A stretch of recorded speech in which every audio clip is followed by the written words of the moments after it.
नमस्कार श्रोताओं, कहानियों का गुलदस्ता में आपका स्वागत है। तो आज मैं आपको नरेंद्र कोहली जी की कहानी सुनाने जा रही हूँ, जो कि मानवीय संवेदनाओं पर आधारित है। कहानी का नाम है शटल। ईश्वरदास कमरे में टहलता टहलता फिर जाकर अपनी चारपाई पर बैठ गया। चारपाई खिड़की के पास दीवार के साथ लगी हुई थी। जहां तकिया रखकर उसे टेक लगा, खिड़की की रोशनी में वह कुछ ना कुछ पढ़ता रहता था। जब वह स्वयं कमाता था, उसकी अपनी नौकरी होती थी, तब भी वह पढ़ता था। पर तब समय कम होता था और पुस्तकें बहुत सारी। वह बाजार जाकर अपनी मर्जी से पुस्तकें और पत्रिकाएं खरीद लाता था। जब कभी अवकाश मिलता, पढ़ने बैठ जाता। उसकी पत्नी भागवंती कितनी कितनी बार उसे पुकारती। तब कहीं वह खाने के लिए रसोई में जाता था। खाते हुए भी पुस्तक हाथ से नहीं छोड़ता था। भागवंती पढ़ी लिखी नहीं थी, ना उसे पुस्तकों में कोई रुचि थी। गांव की सीधी सादी लड़की थी, चुपचाप और खामोश, जो अब लड़की कम और औरत ज्यादा दिखने लगी थी। भागवंती कभी कभी चिढ़कर कहती, रोटी तो आराम से खा लो, किताब कहीं भागी तो नहीं जाती। और वह अक्सर उसके हाथ से पुस्तक छीन लिया करती। ईश्वरदास उसकी छीना झपटी का विरोध नहीं करता था। वह जानता था कि घर में और कोई नहीं है। वह पढ़ने लगता है तो भागवंती अकेली पड़ जाती है। वह बहुत बोलती नहीं है, इसलिए पास पड़ोस में उसका जाना भी कम है। वह अपनी पत्नी के अकेलेपन को दूर करना चाहता था, पर भागवंती के खामोश स्वभाव के कारण वे अधिक बातें भी नहीं कर पाते थे और घूम फिरकर बात पुस्तकों पर आ जाती। ईश्वरदास जो कुछ पढ़ता, वह भागवंती को भी सुनाता। तब भागवंती को पुस्तकों से कोई विरोध न रहा। पास पड़ोस की औरतों की चुगली बखीली से उसे अपने पति की पुस्तकें ही अच्छी लगने लगी थी। पर जब से बढ़ती हुई बीमारी के कारण ईश्वरदास को काम धंधा छोड़ना पड़ा था, तब से वह बहुत अकेला हो गया था। पुस्तकें अब भी घर में आती थी, पर वे उसके बेटे की पसंद की होती थी। उसकी पसंद और बेटों की पसंद में बहुत अंतर था। उसके बेटे जो प्रेम कथाएं पढ़ते थे, ईश्वरदास को वे एकदम नापसंद थी। फिर बेटों की बहुएं आ गईं। घर में उपन्यासों की जगह फैशनेबल पत्रिकाओं ने ले ली थी। स्त्री उपयोगी पत्रिकाओं का वह क्या करता? और कल जब इनके नन्हे मुन्ने पढ़ने लायक होंगे और घर में चंदा मामा और बाल भारती आने लगेगी, तब वह क्या करेगा? आज भी ईश्वरदास के पास पढ़ने के लिए कुछ नहीं था और उसे दूसरा भी कोई काम नहीं था। भागवंती बड़े बेटे के घर गई हुई थी। बड़ी बहू की तबीयत ठीक नहीं थी। बड़ा बेटा आकर मां को ले गया था। ईश्वरदास को कभी कभी बड़े बेटे पर क्रोध आता था। जिसका भी विवाह होता है और एक आध बच्चा आ जाता है, वही बाप से अलग होकर रहना चाहता है। अलग होना था तो हो जाता, किंतु अलग रहकर वे लोग बाप को कुछ देने को राजी नहीं थे। कहते, घर बसाकर पिता को खर्च के लिए नगद कुछ देना बड़ा कठिन है।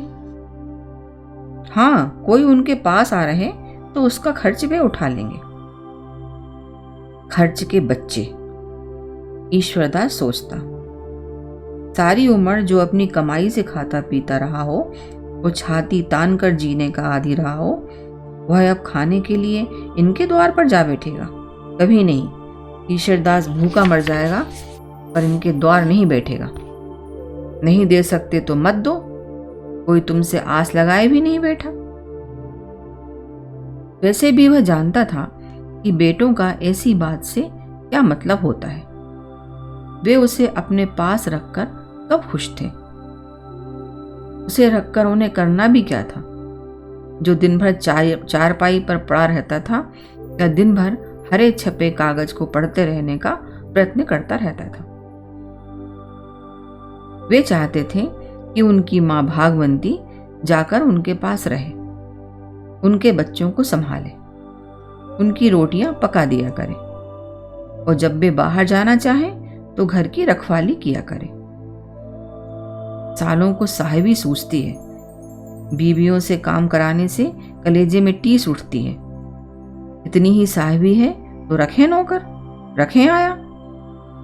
वह तो होगा नहीं, चाहेंगे कि मां के रूप में रोटी भर देकर सस्ती और विश्वसनीय नौकरानी का इंतजाम कर लें, या फिर कोई छोटा भाई बहन जाकर रहे उनके पास, मुंडू की तरह भाग भाग कर बाजार से चीजें ला दिया करे, या फिर उनकी मेम साहबों को चारपाई पर बैठे बैठे पानी के गिलास या चाय के कप पकड़ाया करे। उन्हें कहीं जाना हो तो पहले ही बच्चे को घर के पिछवाड़े में ले जाकर बहलाता रहे। पर कभी कभी जब दोनों बड़े बेटों में से कोई आ जाता कि उसकी पत्नी बिस्तर पर पड़ी हुई है और उसके घर में चूल्हा भी नहीं जला, तब भागवंती को जाना ही पड़ता था। ऐसे में ईश्वरदास भी अपने भीतर बैठे पिता को रोक नहीं पाता था और स्वयं ही भागवंती को कहता, तुम चली क्यों नहीं जाती? आखिर हम किस दिन के लिए हैं? कैसी मां है तू, बेटों के दुख में भी हाथ नहीं बटाना चाहती। और भागवंती उसे, अपने आप को, बेटों तथा बहुओं को कोसती हुई चली जाया करती। पीछे से ईश्वरदास कमरे में इधर से उधर चक्कर लगाया करता, सिगरेटें फूंका करता और खिड़की से बाहर सड़क की ओर ताका करता था। वह जानता था कि वह बहुत बूढ़ा हो चुका है। उसमें और उसके बच्चों में जीवन की सामान्य आवश्यकताओं के सिवाय और कोई संपर्क नहीं रह गया है। वे दूसरी तरह के प्राणी हैं। वह उनके लिए एक ऐसी पुरानी वस्तु है जो घर में बेकार पड़ी है, पर मोह या लोक लाज के कारण उसे किसी प्रकार बाहर फेंका भी नहीं जा सकता। एक भागवंती ही है जिससे वह कभी कभार थोड़ी सी बातचीत कर सकता है। वही उसकी बात समझ सकती है। वह भी उसी युग की है जिस युग का ईश्वरदास है, पर उसके पास भी अधिक समय नहीं होता। वह उसके समान बेकार तो नहीं है। रसोई या गुसलखाने में 50 काम उसकी प्रतीक्षा कर रहे होते हैं, और कुछ ना हो तो वह घर की झाड़ा पोंछी करती रहती है। वह अभी तक घर के जीवन से जुड़ी हुई है। ईश्वरदास के समान धारा से निकलकर किनारे आ लग जड़ पत्थर के समान नहीं हो पाई है। घर के हर जीव को उससे कोई ना कोई काम पड़ता ही रहता है, चाहे उनके काम करती हुई हो, पर वह उससे संबंध बनाए हुए हैं। पर जब दोपहर को वह आराम करने के लिए लेटती है या शाम को थककर आंगन में चारपाई डालकर पड़ी रहती है, ईश्वरदास उसके पास आ बैठता है।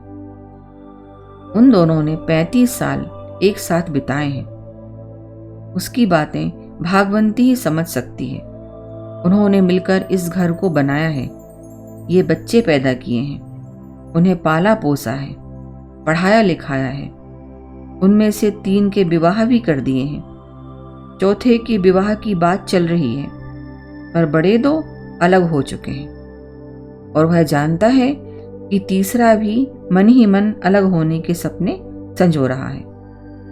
मियाँ बीवी जो दिन भर अपने कमरे में घुसे बातें करते रहते हैं, और क्या करते होंगे। और जब भागवंती बड़े बेटे के पास चली जाती है तो इस घर में उसे 2 बातें करने वाला भी कोई नहीं रह जाता। ईश्वरदास को अकेलापन बहुत अखरता है। वह अक्सर सोचता है, उसके ये बेटे जिनकी शादियां को 2-2, 4-4 साल हुए हैं, वे यह क्यों नहीं सोचते कि उनके बाप की शादी को 35 साल हो गए हैं। ये साले अभी से अपनी बीवियों से एक दिन भी अलग नहीं रह सकते, तो वह जिसने 35 साल में अपने आप को एकदम आश्रित बना लिया है, कैसे भागवंती के बिना रह सकता है। बुढ़ापे में और कोई साथ बैठकर प्रसन्न भी नहीं है। वे उसकी 35 वर्षों की संगिनी को भी उससे अलग करने पर तुले हुए। अभी पिछले ही दिनों भागवंती दूसरे बेटे के घर गई हुई थी। जब हफ्ते भर के बाद वह यह कहकर कि तुम्हारे बाबूजी का हालचाल पूछाऊं, उससे मिलने आई थी तो कैसा भूचाल आया था घर में। ये सारे इधर उधर मुंह छुपाते मुस्कुराते फिरते थे। जब भागवंती चली जाती है तो ईश्वरदास मात्र अकेला ही नहीं रह जाता और बातों की भी कितनी मुश्किल हो जाती है। सवेरे समय पर चाय नहीं मिलती। बहू अपने पति को चाय देकर समझ लेती है कि अब और किसी को कोई ज़रूरत ही नहीं रही। भागवंती सबको खिलाने से पहले उसे रसोई में बुलाकर अपनी देखरेख में खाना खिला देती है। वह जानती है कि उसे कौन सी चीज़ नुकसान करती है, किस चीज़ में उसे कितना नमक चाहिए और कितनी मिर्च, पर बहू उसे रसोई में बुलाकर नहीं खिला सकती। वह थाली सजाकर उसकी चारपाई पर ही रख जाती है। कभी कभी पानी देना भूल जाती है तो कभी फुल्का, कभी सब्जी कम हो जाती है तो कभी सब्जी में नमक मिर्च। जो कुछ मिलता है वह चुपचाप खा लेता है। 2 फुल्के खाकर 5-10 मिनट बैठा प्रतीक्षा करता रहता है कि शायद कोई फुल्का लेकर आए या सब्जी कम हो जाए तो उसकी राह देखता रहता है, पर जब कोई नहीं आता तो थाली उठाकर रसोई में रखा आता है। उसे रसोई में थाली रखते देखकर बहू को भी याद आ जाता है। बाबूजी सब्जी, बाबूजी फुल्का। नहीं पुत्र, वह कह देता है, सब ठीक है, मैं खा चुका हूं। वह नहाने जाता है तो किसी को ध्यान नहीं होता कि उसके कपड़े मैले हो चुके हैं। उसे धुले हुए कपड़े दे दिए जाएं। वह स्वयं नहीं जानता कि उसके कपड़े कहाँ रखे हैं। 35 वर्षों से उसे अपने कपड़ों का पता नहीं है। यह काम भागवंती का है। वह जब नहाने आता है तो उसे गुसलखाने में कपड़े टंगे मिलते हैं। अब भागवंती अपनी किसी बहू की सेवा करने गई है, इसलिए वह कई कई दिन मैले कपड़े पहनता जाता है। ऐसी ही कितनी बातें होती हैं। वह कुछ मांग नहीं सकता। भागवंती यहाँ होती है तो उसे कुछ मांगने की जरूरत ही नहीं होती। वह जानती है कि उसे किस समय क्या चाहिए, और कुछ मांगना पड़े तो पत्नी से क्या संकोच। जब घर उसकी पत्नी के अधिकार में है तो उसे भी हर चीज पर पूरा अधिकार है, पर भागवंती के जाते ही घर पराया हो जाता है। वह अपनी किसी भी बहू से कोई चीज नहीं मांग सकता, और उसकी कोई भी बहू यह नहीं जानती कि उसे किस समय क्या चाहिए, ना ही कोई जानना चाहती है। आज फिर भागवंती को गए हुए पूरे 10 दिन हो गए हैं। 10 दिनों से लगातार इसी तरह वह कमरे में टहल रहा है, सिगरेट फूंक रहा है और खिड़की के पार घूर रहा है। इन 10 दिनों में उससे किसी ने सिवाय खाने के लिए पूछने के और कोई बात नहीं की है। घर के किसी पालतू जानवर की तरह उसे ठीक समय पर खाना मिलता रहा है, और बस। उसे भी किसी के संग की आवश्यकता है, उसे भी अकेलापन खलता है, यह किसी ने नहीं सोचा। इन 10 दिनों में उसने एक बार भी पेट भर ठीक से खाना नहीं खाया है, और इन 10 दिनों में उसने केवल एक बार ही कपड़े बदले हैं। आखिर इस तरह वह कितने दिन काट सकता है। बड़ी बहू की तबीयत जाने कब तक खराब चले। कौन जानता है कि वे लोग तबीयत ठीक करना ही ना चाहते हों। वह कब तक इस प्रकार घुटता रहेगा। उसे लगा उसका कमरा किसी ने बाहर से बंद कर दिया है, और वह कमरा न रहकर पिंजरा बन गया है। फिर वह पिंजरा दिन प्रतिदिन छोटा होता जा रहा है और वह उसमें दबता जा रहा है। वह इस घुटन में और नहीं रह सकता।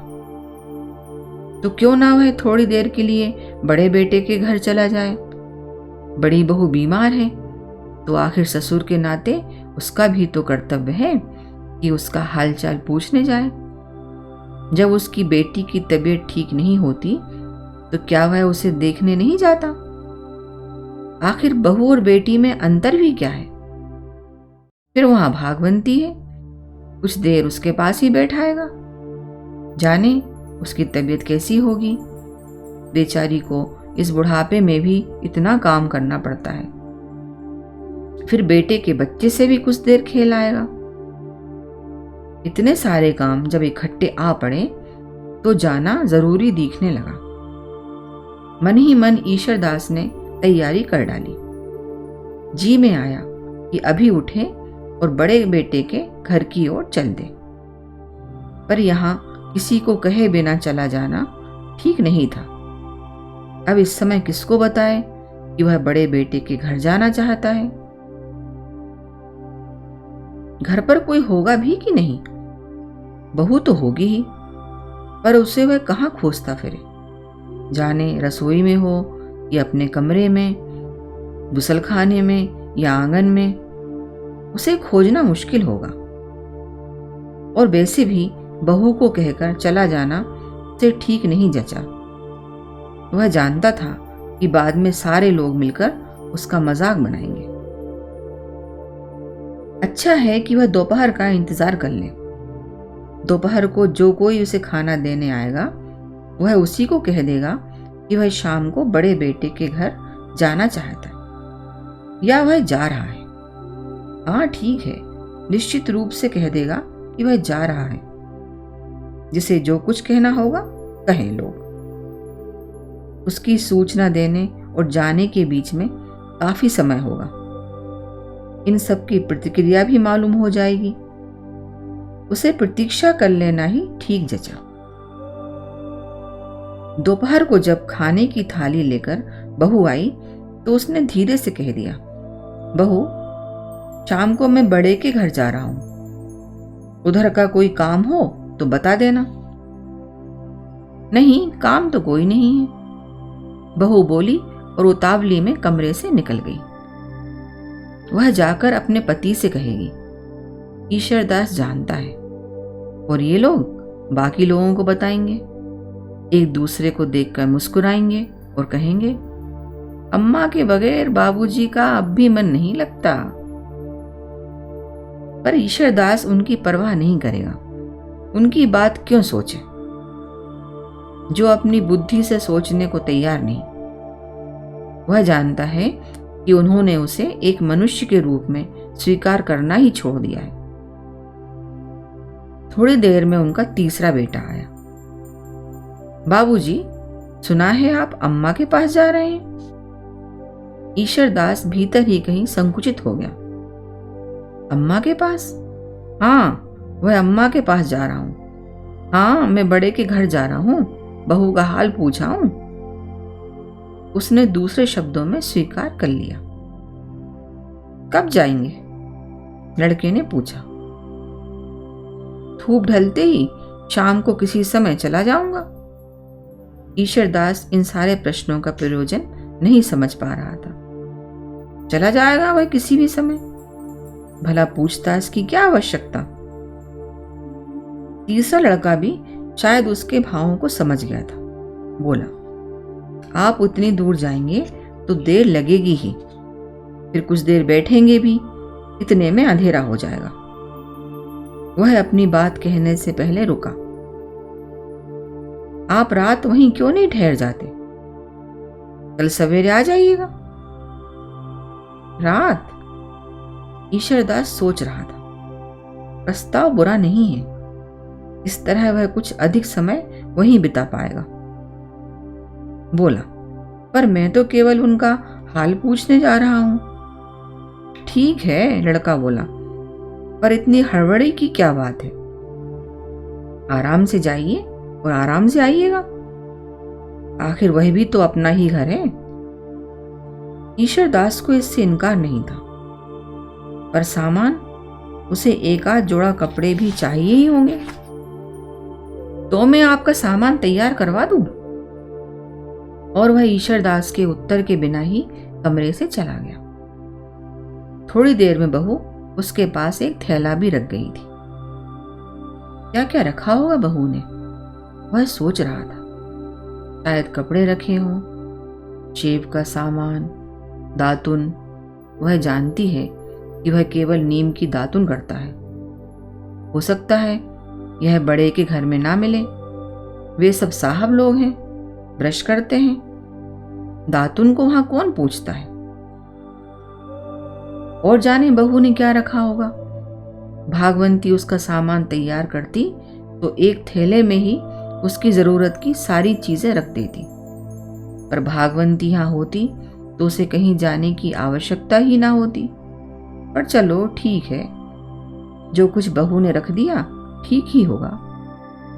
वैसे भी वह कौन सा परदेश जा रहा है, बड़े के घर ही तो जा रहा है, जो बसते ही हैं। जरूरत की सारी चीजें मिल जाएंगी। और वैसे भी अच्छा है कि वह वहां जाकर रह आएगा। तीसरे बेटे ने अच्छी ही बात सुझा दी। बड़ा यह शिकायत भी तो करता है कि वह कभी जाकर उसके घर नहीं रहा। उसकी शिकायत भी दूर हो जाएगी।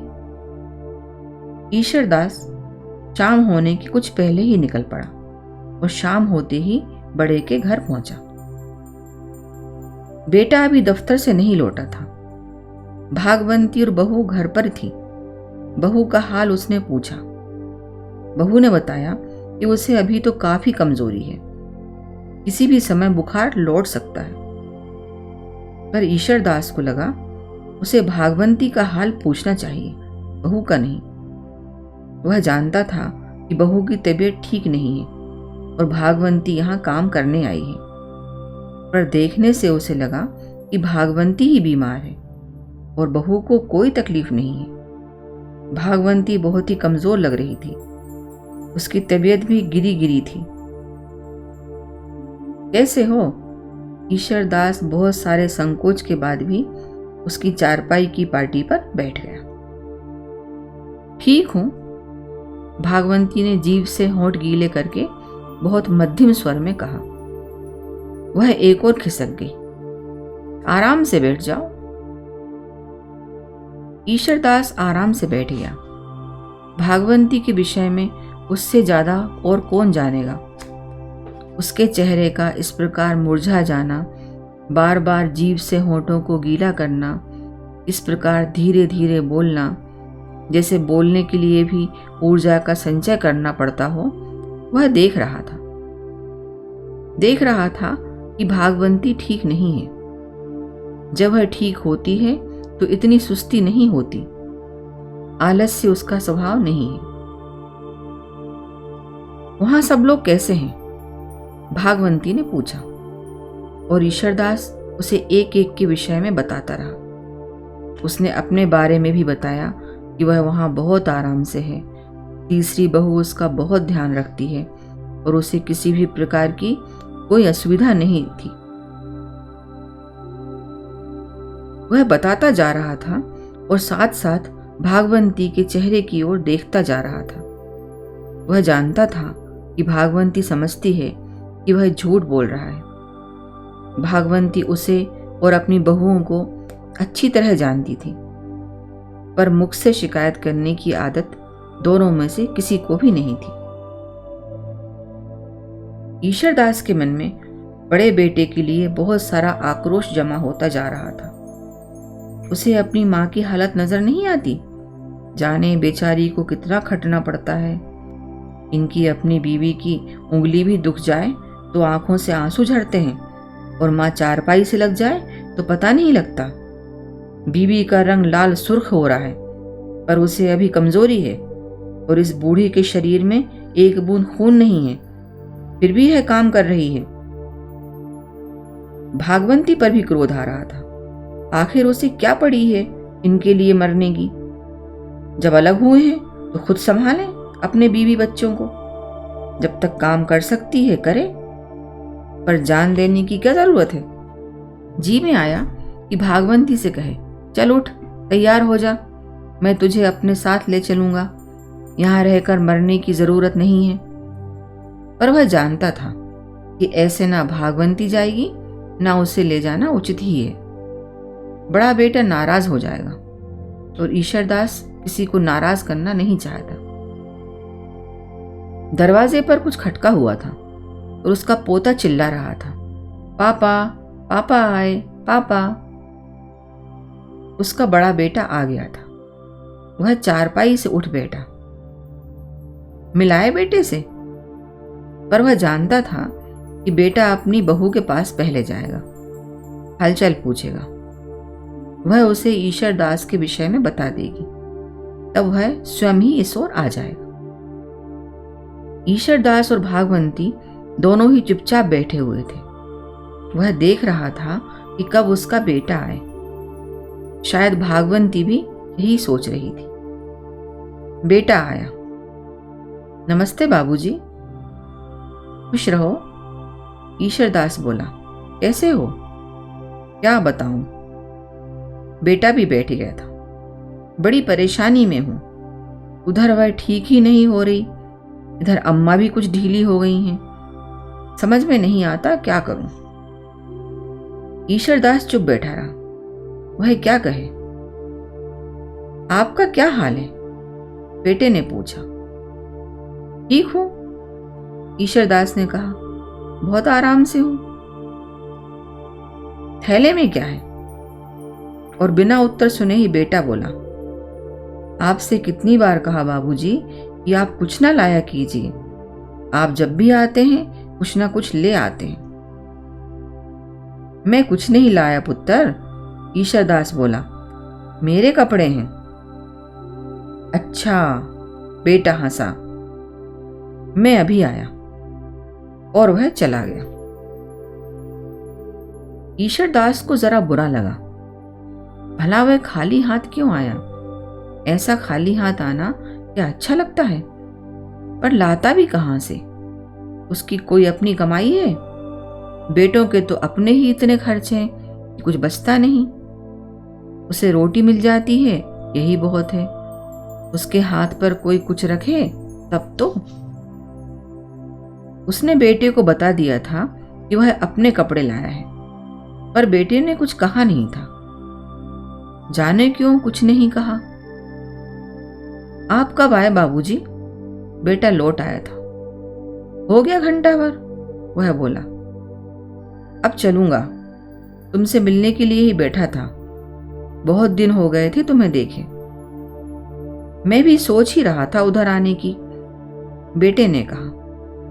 पर मेरा ख्याल है कि आप अंधेरा होने से पहले पहले चले जाएं, नहीं तो आपको मुश्किल होगी। हाँ, ये ठीक है। ईश्वर दास उठकर खड़ा हो गया। ठीक वक्त पर घर पहुंच ही जाऊं तो अच्छा है। आइए, मैं बस पर चढ़ा हूं, बेटा बोला। नहीं, तुम बैठो। ईश्वर दास ने थैला उठा लिया। अभी दफ्तर से आए हो, थके होगे, फिर बहू भी अकेली है। वह मुड़ा। अच्छा, भागो। बहुत दिनों के बाद उसने भागवंती को प्यार के नाम से संबोधित किया था। बेटा उसे दरवाजे तक छोड़ने आया। बाबूजी, यह।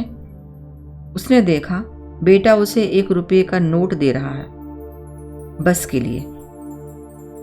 एक बार ईश्वर दास के जी में आया कि अपनी जेब खनखना कर कहे, बहुत पैसे हैं बेटे मेरे पास। पर फिर चुपचाप रुपया ले लिया। अगली बार आएगा तो बच्चे के लिए कुछ लेता आएगा। अच्छा भाई। और वह चल पड़ा। बेचारी भागो सोचता जा रहा था। अगर मैं रुक जाता तो उसे और भी काम करना पड़ता, एक आदमी का बोझ और। अच्छा ही हुआ बेटे ने उसे ठहरने के लिए नहीं कहा। रास्ते में उसने बेटे के रुपये से सिगरेट की एक डिब्बी खरीद ली। घर लौटकर भी तो कमरे में बंद होकर सिगरेट ही फूंकनी है। उसने सोचा, खत्म हो जाएगी तो किससे मांगेगा।